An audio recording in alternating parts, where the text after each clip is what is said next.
एक शहर में 3 दोस्त रहते थे, आरव, कबीर और समीर। तीनों बचपन से साथ थे, लेकिन कई महीनों से कहीं घूमने नहीं गए थे। आरव बोला, भाई जिंदगी बहुत बोर हो गई है, कहीं घूमने चलते हैं। कबीर हंसते हुए बोला, चलो किसी शांत जगह चलते हैं जहाँ नेटवर्क भी मुश्किल से आए। समीर ने गूगल मैप में एक जगह देखी, एक पुराना सा गांव शहर से दूर। नाम था कालीपुर। अगले दिन सुबह तीनों अपनी गाड़ी लेकर निकल पड़े। शुरुआत में रास्ता बिल्कुल सामान्य था, लेकिन जैसे जैसे वो कालीपुर की तरफ बढ़ने लगे, माहौल बदलने लगा। सड़कें सुनसान हो गईं, बस टूटी फूटी सड़क और तेज चलती हवा की आवाज। जैसे ही उन्होंने कालीपुर में एंट्री की, गांव में एक अजीब सा सन्नाटा था। थोड़ा आगे बढ़ने पर उन्हें एक होटल दिखा, शांति निवास लॉज। होटल को देखकर तीनों थोड़े हैरान रह गए। बाहर से गांव सुनसान था, लेकिन होटल बिल्कुल अलग लग रहा था। दीवारें एकदम साफ सुथरी, नई पेंट की हुई। कबीर ने हंसते हुए कहा, लगता है इस सुनसान गांव में यही एक मॉडर्न चीज है। आरव बोला, कम से कम रुकने की जगह तो अच्छी मिल गई। उन्हें बिल्कुल भी ऐसा नहीं लगा कि इस होटल में उनके साथ कुछ गलत हो सकता है।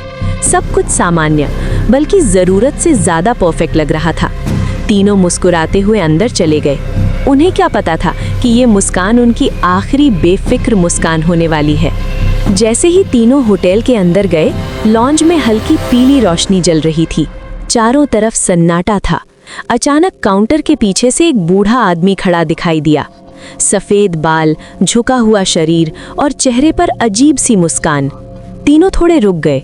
आरव आगे बढ़ा और बोला, अंकल जी, हमें एक कमरा चाहिए, आज रात रुकना है। उसकी आंखें बिल्कुल अजीब थीं। कुछ सेकंड तक वो बिना पलक झपकाए उन्हें घूरता रहा। फिर बहुत धीमी, भारी आवाज में बोला, कमरा नंबर 13। कबीर ने हल्का सा मजाक किया, अरे भाई, 13 नंबर, आप शकुन वाला तो नहीं है ना? बूढ़ा बस मुस्कुराया, लेकिन वो मुस्कान सामान्य नहीं थी। उसकी आंखों में कुछ भयानक था, कुछ ऐसा जैसे वो पहले से जानता हो कि आगे क्या होने वाला है। समीर ने धीरे से कहा, यार ये आदमी मुझे ठीक नहीं लग रहा। लेकिन तब तक आरव चाबी लेकर सीढ़ियों की तरफ बढ़ चुका था और पीछे लॉन्ज में खड़ा वो बूढ़ा उन्हें जाते हुए देख रहा था, बिना पलक झपकाए। आरव, कबीर और समीर जैसे ही कमरे के अंदर गए, उन्हें वहां एक अजीब सा सन्नाटा महसूस हुआ। कमरा बहुत सुनसान और थोड़ा भयानक लग रहा था, जैसे उस कमरे में कोई रहस्य छुपा हो। कबीर भाई, कमरा तो दिखने में एकदम बढ़िया है, साफ सुथरा भी है, लेकिन यहाँ का सन्नाटा कुछ अजीब सा नहीं लग रहा तुम्हें? जैसे यहाँ कुछ भयानक छुपा हो। अरे ओ डरपोक, तेरे जैसे लोगों को ट्रिप पर लाना ही नहीं चाहिए था। हर जगह भूत ढूंढता रहता है तू। सच में यार, पता नहीं हम इस डरपोक को कहाँ से उठा लाए। अभी तो आई ही हैं और इसे डर लगने लगा। यार तुम लोग चाहे कुछ भी कहो, पर मुझे सच में यहाँ कुछ अजीब सा महसूस हो रहा है। इस होटल में आते ही जैसे कोई हमें देख रहा हो, और माहौल भी बहुत डरावना लग रहा है। कुछ देर बाद आरव बोला, यार कमरे में बैठे बैठे और भी अजीब लग रहा है, चलो नीचे गार्डन में टहल कर आते हैं। हाँ सही है, थोड़ा फ्रेश भी हो जाएंगे। फिर तीनों कमरे से बाहर निकलकर होटल के नीचे बने छोटे से गार्डन में आ गए।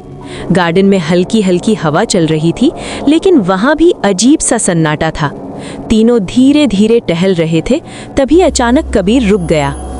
अरे यार, मेरा फोन तो ऊपर कमरे में ही रह गया। तुम लोग रुको, मैं लेकर आता हूँ। अरे मत जा अकेले, मुझे सच में यहाँ कुछ ठीक नहीं लग रहा। पता नहीं क्यों, पर यहाँ कुछ अजीब सा है। चल डरपोक, कुछ नहीं होता यहाँ, मैं अभी 2 मिनट में आता हूँ। ऐसा कहकर कबीर होटल के अंदर चला गया। आरव और समीर गार्डन में ही उसका इंतजार करने लगे। कुछ ही पल बीते थे कि अचानक ऊपर से एक तेज चीख सुनाई दी। ये तो कबीर की आवाज थी। दोनों तुरंत दौड़ते हुए ऊपर कमरे की तरफ भागे। उन्होंने जल्दी से कमरा खोला, लेकिन अंदर कोई नहीं था। कमरा बिल्कुल खाली था। कबीर वहां कहीं नहीं था। आरव घबरा कर बोला, अरे अभी तो यहीं आया था, फिर गया कहाँ? समीर का चेहरा डर से सफेद पड़ गया। तभी अचानक खिड़की अपने आप चर्र की आवाज के साथ खुल गई। ठंडी हवा कमरे में आने लगी। लेकिन अब सबसे बड़ा सवाल ये था कि कबीर गया कहाँ? उसके साथ आखिर हुआ क्या? क्या वो इस भूतिया होटल में फंस गया है? अगर जानना है कि कबीर के साथ क्या हुआ तो कमेंट में पार्ट 2 जरूर लिखना और चैनल को सब्सक्राइब करके जाना।